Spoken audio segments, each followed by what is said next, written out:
I've done a 10-day course where you go away from home, you know, and you stay for 10 days at a place, you know, in the middle of nowhere, you know, and you stay there for 10 days and you have to be silent, you can't talk to anyone, and then, you know, you come back, and here I am to explain my experience as well as I can to all of you, and hopefully, you know, you learn something from it, or you know, think about, you know, my experience and how, you know, it might help your life, and you might try yourself. You may have already done it and you want to just see someone else's experience also, because I love hearing about other people's experiences too, because it's awesome, like truly an awesome experience to have the opportunity to go there and, you know, be fed for 10 days without, you know, them expecting anything back, you know, and that alone shows that, you know, even like my parents were saying, oh, too good to be true, too good to be true. You know, in a way it was, you know, because who gives you free food and free place to sleep? It's not a holiday. It's not a holiday. It's definitely not a holiday. There's nothing, you know, sensually enjoyable about it. It's not like you go there and you just chill out and this and that. It's hard work. It is. And at times, you know, I wanted to leave. You know, at times I wanted to quit, but I stuck through. So anyway, I'm going to explain my experience. It's probably going to, you know, take a fair bit of time. So it's up to you, you know, if you want to listen and try and understand what I have to say, then, you know, it's going to take a bit of time, but you might learn something out of it that'll help you, or that'll, you know, help someone you think you may know. So it's probably worth listening to this video, you know. If not, there's no point listening to 2 minutes or 5 minutes or 10 minutes, because that's not going to get nowhere. You have to listen to the whole thing, you know. Anyway, alright, I'm going to begin. So I started,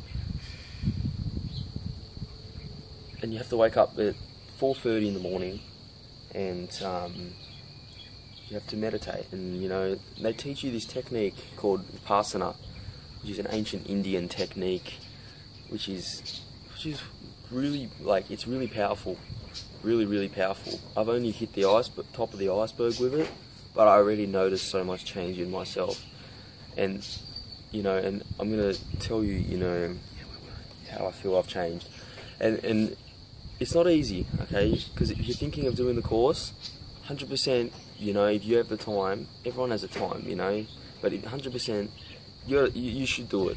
You know, you're not gonna lose nothing. You're not gonna, you know, 10 days, that's all you miss, you know. 10 days could be the best 10 days of your life. You know, it could change your life forever.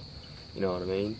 If you feel that you want to try, I reckon this what I just did is good, really good for people that feel as if there's something missing, like something deeper missing, like something, doesn't matter what, but just something, you know.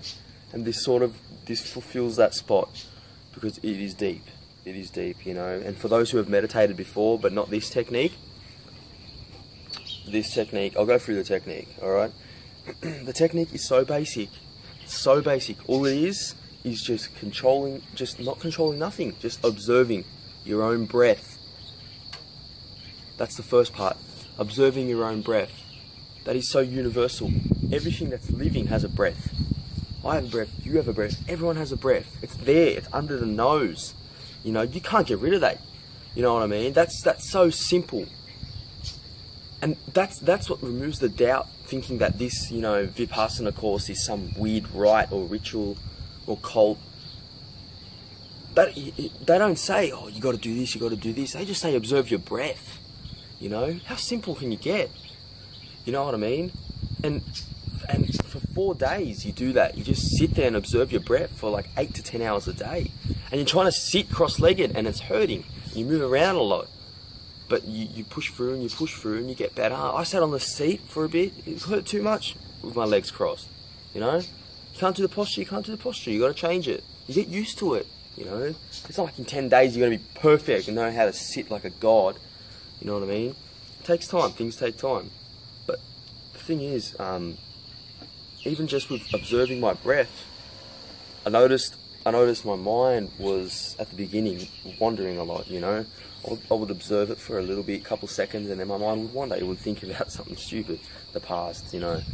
something weird, just totally pointless. Like it would wander off, you know, much like you do in day-to-day life. You're doing something and then you concentrated on, cutting an apple, and then you sort of just, like go away with it and think about something, like, Anyway, after 3 or 4 days of this technique, my mind changed so much.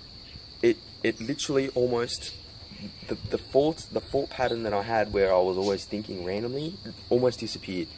It was just like, boom, I had focus, like real focus, like boom, focus where I could observe my breath and barely have any thought. And if there was a thought or something, I could understand that was just a thought, just ignore it. I wouldn't be attached to the feeling it gave me. Say if I thought of a shit thought, I wouldn't be attached to that, oh wow, and think more about thoughts. I would just be like, yep, that's a thought, boom, and just keep focusing on the breath, and it did take some time, 30 hours, 35 hours of, maybe not even that much, but 3 or 4 days, because you just meditate, and it's amazing how much, you realise your mind was wandering before, and it's just because of all the garbage, over your lifetime, you just collect, you're collecting, and now you're finally sort of emptying the recycling bin, and 3 days, is nothing really, but when you do a lot of meditation and you're in this environment where you can't talk and you're fed good food and you're in nature too, it really does help the mind, and go back to its natural, real natural state, free of the anxiety and depression and the thoughts and this and that, triggering this and that, If you're a person that has that, and most people do, where they do think a lot, you know what I mean? Like think a lot, and if you feel as if your thoughts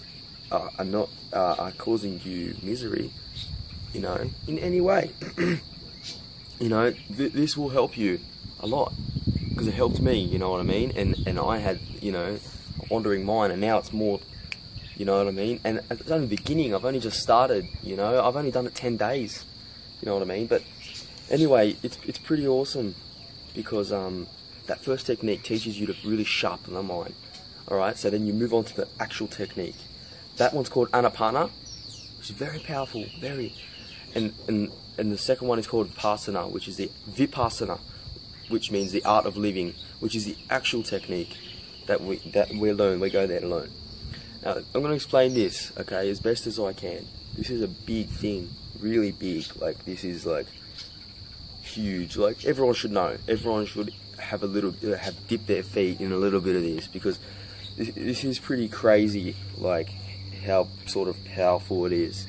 And it's going to take a bit for you guys to understand me, and 99% of you probably won't understand me 100% because you haven't been through the experience I have, and you haven't done this meditation, and that's completely normal. But just try your best to sort of think, wow, you know what I mean? But on day 4 you get taught this technique where it's a technique where you, instead of just observing your breath, you've widened that now to your whole body. Okay, so before you would just observe your breath, how it is. Now you're observing your body sensations as they are. Painful, beautiful feelings, tension, hate, cold, anything. A sensation on the body is anything. I'm standing in the sun right now, I can feel the heat on my shoulder, that's a sensation. It's as simple as that. That's all you do. Okay, it doesn't get any more complicated than just observing the sensations on your body and observing your breath. And that is why this technique is so powerful. That is why. Because it's not something where you chant something imaginary and you try and, become something awesome with so much great feelings, and, that doesn't work. It might work once or twice with meditation, and then boom, your craving for it starts. You can't get to that point again, and then you're miserable. I know, because I've done that before. I know. But anyway, this technique is about ultimately releasing sakaras, which is just negative energy that's negative, that's been built up over time. Over all the experiences you've had, all the moments in your life, it just builds up, And if you feel that you are an angry person, or, you see anger in you, or you see frustration, or you see jealousy, that's good. That's good that you've seen that. that means you're one step ahead. You're not completely in it. You know, you're starting to see that you have that anger, and that's really good. You know, don't see that as a bad thing. If you can notice that you're an angry person, that you're actually a very smart person. You know, you are. And all you need is that extra step so you can take a step back even further. You know, because this is what I feel this technique does. With this technique, it's almost like you can take a step back from the way you feel in situations and just observe that you feel that way, and then you don't become attached to that feeling. You know, so if someone comes up and is being really angry and violent, you know, obviously you're going to get angry. You know, this technique isn't just to, you know, make you not angry. This technique is about, you know, working towards it. But a little part of you will step back and think, wow, he's making me angry, you know, just remain calm, it doesn't matter, sort of thing. Or, you know, you'll know how to handle the situation a lot better than if you were to just react with anger back, you know. So it's teaching you an alternative way to think, you know, an alternative way to handle, you know, every day-to-day problems, every, you know, life situations. You know, but anyway, this technique is based on equanimity, which is staying calm, it's staying balanced, it's not reacting. It's not reacting to cravings, and it's not reacting to aversion. So that's what this technique does. This technique, it aims to get rid of your craving, because you think about it, you think about in your life right now, what are you craving the most? Okay? And a lot of you might say coffee, all right? A lot of you might say a computer. Dig deeply and think the truth. Don't worry, you know, if it's something miserable, don't worry, just admit it. Computer, coffee, who knows? There's so many. We are surrounded by a world of craving and aversion, because it feels good when you successfully fulfill the crave. It feels good, you know.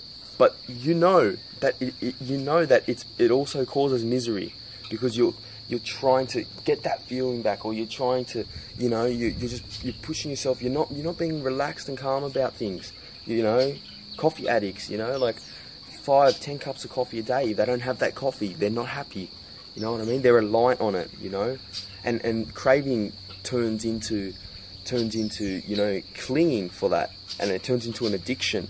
You know, over time, as you build it up, if you build that craving up, and you know, it turns into addiction for it, so you need it, you feel you need it, you know, like drugs, you feel you need it, and then, boom, ultimately, addiction, misery. If anyone here has taken drugs before, and I guarantee you, there will be someone that has taken drugs, and someone that is taking drugs right now, that's watching this video.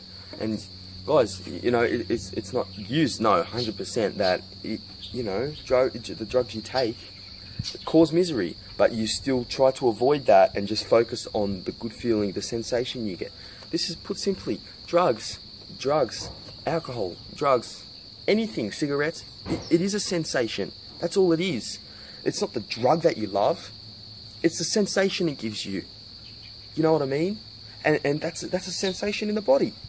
And that sensation, you start to crave that sensation, that high, that, you know, and then boom, you start to crave it, and you build up your craving for it, and you keep wanting it, and sooner or later you feel as if you're stinging for it, and then boom, out of nowhere, you know, you've got it deep inside you, a deep craving inside you for this drug, for this sensation, because you've kept craving it for a long time, and you've kept going to it, you've kept being a slave to a sensation, which is, you're being a slave to your own mind.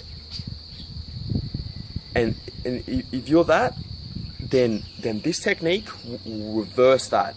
It will reverse it big time, okay? It will make you realize that you have that craving there, and it will make you be calm about it. But, you know, it's not this, a lot of people come, alcoholics, drug addicts, and they get out of their addiction, you know, because they hit it from the deep level, and it comes out, and they realize, you know, not to do it, because it's stuffing their life up. It's stuffing it. And so many drugs are. Look around. It's not hard to tell. It's not hard. It's easy to tell. Look at the amount of drugs around. Look at the amount of violence. You know? Anyway, I haven't really talked much about the actual technique and how it works properly, but it's one sec, guys. It's about remaining equanimous, which is calm, when you are sitting down and just observing your sensations in your body. It's about remaining calm, because you're gonna get a lot of painful sensations, like especially your knees, because you're sitting cross-legged, but the tension that's been built up over the years, you're gonna get it. It's gonna come out, you know. And at the beginning, you won't even feel the tension. It's like the tension has a barrier on top of it. But then after a couple of days, I started feeling so much tension. My hands were shaking. It was tension. My neck was so tense, you know. And it still is if I went to meditate, but it's died down a bit. But that tension is just built up, and that is. And if I react to that, when I get the tension, when I'm focusing on the sensations in my arm, and it starts tensing, if I start thinking in my head, oh no, I don't like this, stop it, you know, like, stop, just, that's not being equanimous, that's not being balanced, you know, I don't want that, it's no good, you know what I mean? I've got a lot of aversion for it, you know, a lot of hatred towards that tension, because it's not comfortable. But, and again, on the other side, this technique also, once you've broken the barrier of the tension and all that, underneath is a lot of pleasant sensations, and that's where the craving part comes in, where you have to control your cravings, because these sensations are, you know, same like a drug, you know what I mean? A beautiful sensation, a free flow of sensation, you know, nice and calm. And as calm and beautiful as it is, it's still a sensation, okay? And that's the truth. It's still a sensation, and you can easily get addicted to that sensation. And if you start doing this technique, and you start feeling amazing, and you start craving for that feeling all the time when you meditate, you're not doing this technique. You're playing a game of sensations, and you're not going to get nowhere. Because that's not going to get you nowhere, because you're not being equanimous. It's about being equanimous. You know what I mean? The beautiful feeling is there. Just accept that it's there. Just notice it, and just still remain calm. Don't crave for it. And that's how you develop your anti-craving system. That's how you get rid of craving, and that's how you get rid of aversion, or you know, things that you don't like, by just remaining calm anyway. And slowly, if you remain calm, those things that you don't like, they just disappear. They come to the surface and die off. You know, because they got nowhere else to go. You're not giving it attention. If you don't give something attention, if you don't give your dog attention, the first or second or third or fourth time, he's going to still come up and wag his tail. But, you know, after time, he's going to notice you don't give him nothing, so he's just going to sit there. You know, he's gone. You know what I mean? He doesn't focus his attention on you because you haven't given him nothing back. And that's exactly like this. Exactly. But this is, the more you get into it, and the more you listen to the teacher, very smart teacher, Goenka, the more he tells you, and the more you even experience yourself. This technique is about your own experience. Your own. Everyone's experience is different. And your wisdom from this technique is, it's a wisdom where you understand your own wisdom. You've created your own wisdom because you've experienced it. It's not like someone, you know, Mahatma Gandhi said, an eye for an eye will make the whole world blind. So I'm going to walk around now and say, you know what, an eye for an eye will make the whole world blind, and suddenly out of nowhere I'm some powerful, you know, God that knows so much. It's not about that. It's not about that. It's about being wise from the inside and growing on your wiseness, you know, through remaining calm with your sensations, and, you know, in situations in life, observing the situations, what's happening in your life, and slowly you come out of that old habit mind, you know, and you come into this newer sort of more stronger habit mind, and then you might come out of that too and go stronger and go deeper and deeper.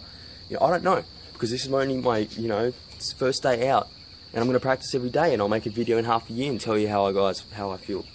But one thing for sure, you know, it's definitely obvious that the more you observe the sensations on your body, and the more calmer you are, the more your mind gets eradicated of a lot of, even more of the chatter in your mind. The chatter, man, by day 7 or day 6, the chatter that I had in my mind would not even interfere with my meditation.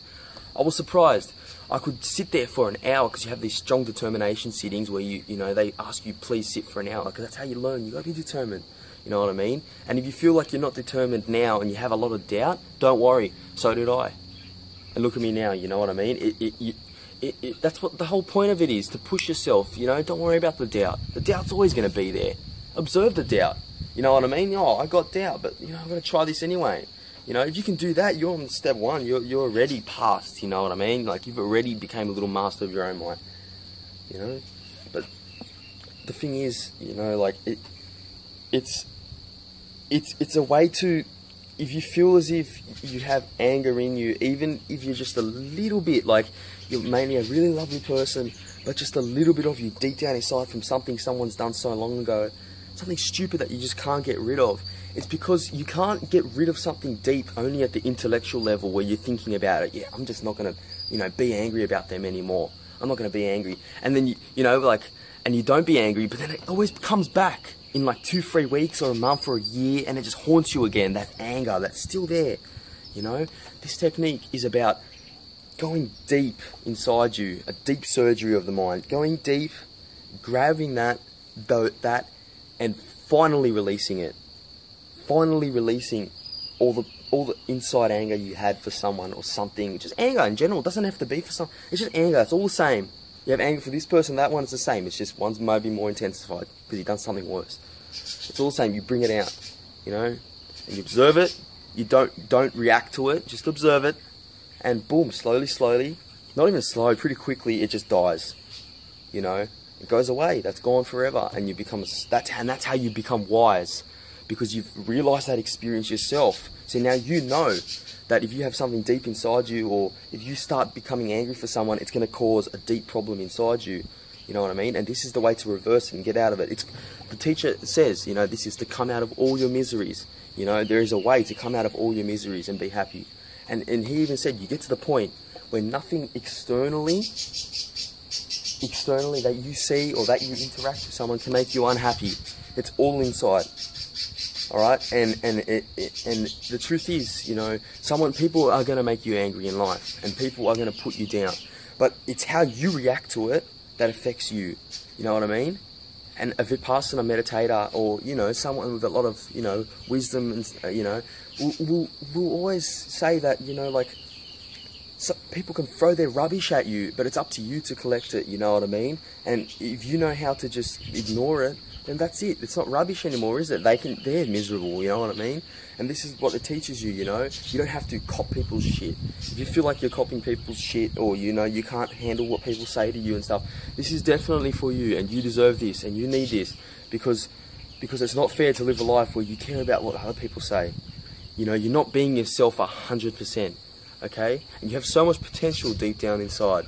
But if you don't give it that extra 10%, you're never going to realise the true potential. Alright, and this will help you with that. You know what I mean? And right now, I don't know what doubt you might have about this technique or whatever, but I had doubt too, so don't worry. And I've done it, and this is how I feel. And everyone's different, you know what I mean? And it's wonderful to be able to, you know, think that I've just done this for 10 days, and now I got a solid foundation of this random thing, a technique, you know. I sit there and just observe my breath and sensations, and this can do so much for me, you know, living in a modern day life where this thing started thousands of years ago, you know. It's such an ancient technique, but so strong. And I've talked to so many people. Afterwards, on day 10, you get to talk again, and it's just phenomenal, man. It's awesome. The level of people, you know, the way we just talking to each other through such passion and such love and such caring and such niceness, just a good feeling, you know. You love to talk to them. You're in love with everyone, you know, partly because you finished the course together and you couldn't talk for 10 days, and you finally finished it. You get to go home and, you know, fulfill your cravings. But a lot of people, you know, even their first time, like me, and they were saying, you know, it's done so much, I can already see things differently, different perspective, and this and that. Man, it was only 10 days and they're thinking like that. Imagine in a year. And the thing is, that's what this technique's meant to do. It's meant to look at things from a different perspective. So you don't just get sucked into that one perspective, like your anger. When someone makes you angry, exactly. Someone can't really make you angry. Only you're making yourself angry because you're thinking about what they've done, you know what I mean? And that's the powerful thing about this, and that's hard to explain. But that you learn that as you get on. And I've always known that, you know, you're not punished for your anger, you're punished by your anger. You know what I mean? And even if you're not an angry person, you know, this technique, that'll be great. You know what I mean? Because it'll just bring out the more lovely person you are, the more pure person you are. You know what I mean? This technique is all about, it's all about teaching you to give to other people without expecting something back. It teaches you morality. You know, you can't steal, you can't kill things. You know, no sexual misconduct. This, you know, no lying. You know, none of that. None of that, because that just ultimately leads to misery, and it leads to you being a badder person. You know what I mean? And you know that if you steal something, if you steal something, 99% of you watching this right now, probably, you know, are nice people and probably wouldn't steal much. There probably might be some, but you know that if you do steal something, you know it's going to spark a lot of misery in you, because you know you shouldn't have done that. You had morals, and you just, you know, and that's what this does. It really like pushes down the fact that, you know, these morals really matter, you know, and it's good because it turns you into a nicer person, you know. And the thing is, like, I was there for 10 days, 11 days, actually, yeah, 11, and then I went back into, you know, I caught the train. I finally left so different. Like, it's like I see the world from a different angle, man. Like, totally back, just looking and just observing, and I can see where there is problems, you know, and I can see how there is problems, you know, in this society. And, you know, I'm not like a total philosopher yet, but, you know, I feel like I'm getting there. And I walk into Sydney, because I'm from, you know, near Sydney, and I walk into Central Station in Sydney, the main train station in Sydney, and you know, I was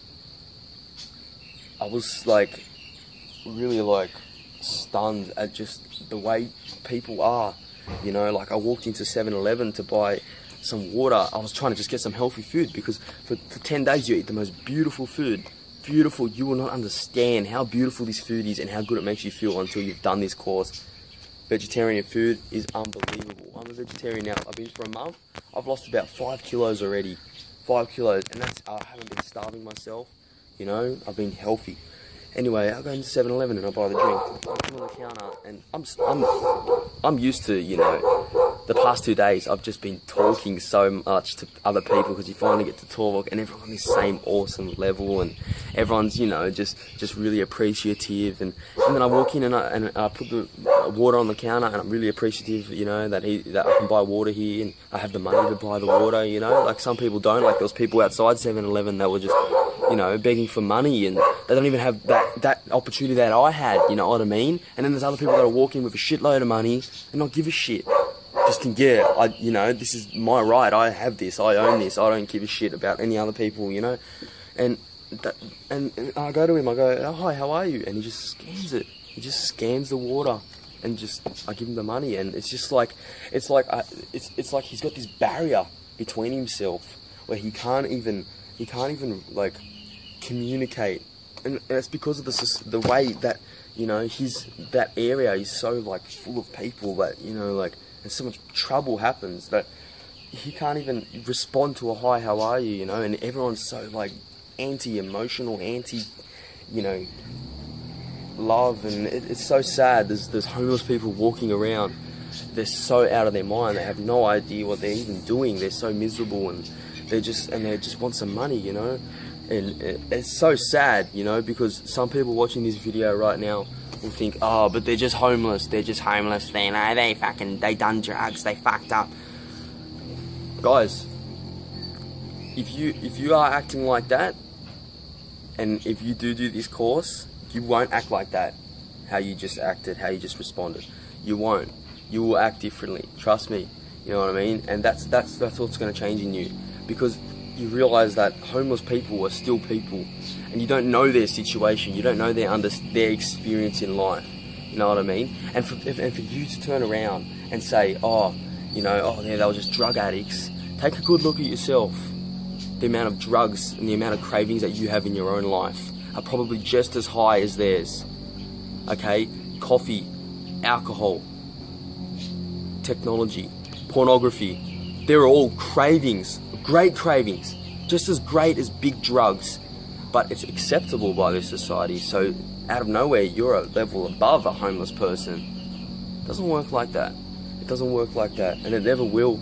And if you're thinking that you're in an illusionary world, where you think you're the best and you're full of ego, And right now there will be some people that think, oh, shut up, or some people will turn the video off. The truth is, guys, I'm not trying to spark your ego, and I'm not trying to hurt you. It's your own ego hurting itself. It's your own ego trying to stick up for itself. This technique dissolves your ego, and you will end up with a lot of caring and a lot of compassion for other people, which is what we're all naturally meant to do, and all naturally meant to be like. You know what I mean? There's nothing better than being compassionate towards others, and loving towards others, and caring towards others. It is the best feeling. It is better than any craving. It is better than any addiction. You know what I mean? And it's a wasp. I hope I don't get stung. I hate wasps. Hey. Yeah. Anyway, should be alright. I heard that, you know, I've been around so many insects in the last like 10 days that apparently, like, if you leave them alone and you don't torture them, they leave you alone. So I'm hoping so with that, but if not, you'll find out. Anyway, yeah, it's pretty, it was pretty sad to see homeless people, alright, and like I offered some money to a couple of them. One came up to me, and others, one was just walking around miserable, and I just showed some money in my hand and I gave it, and then I was eating some salad, some fruit salad, and I said, you want some fruit, you know? And he's, no, like, he was so scared, like, it was just, and, you know, and it was so sad to see that, you know what I mean? So sad, you know, that is the misery of this world, you know, the way humans treat each other, that is the misery, you know, and if we can change that, individually, we can slowly change our own selves, then we can help others to, you know, if they feel as if then they're being, you know, miserable too, then, you know, why not help another person out? Because if you love someone and you love things and you love people truthfully, you will care about how they feel. And if you see them being very miserable to stupid things, which most people do get miserable about, money, you know, cars, having a, you know, a nice big house, they'll work their whole life like a slave for a house just to look like they have a better house, things like that, which have no real happiness in them. It just fulfills your ego, and ego just leads to misery, you know. And this technique is not about just having no ego, you walk around like a monk. This technique is having a lot of control. This is the warrior's technique, you know. One bloke that done it heaps of times. I was talking to him, he goes, I've done hundreds of kilometers of hiking, you know, I've done heaps of intense physical stuff in my life, but the moment I started this was just another level again. This is the warrior's path, you know. This is the strength within, you know what I mean? And it's good that he said that in a way, because it isn't easy, you know what I mean? But it's not hard either, you know. It's not hard, like it's not impossible, and it's very possible for anyone. There was old. Hey guys, the video cut out, it's too long, but anyway, good luck to you guys. Hopefully you figured something out, like you learned something from what I said, and if you want to talk more, just give me an email and we'll have a chat. All the best, take care.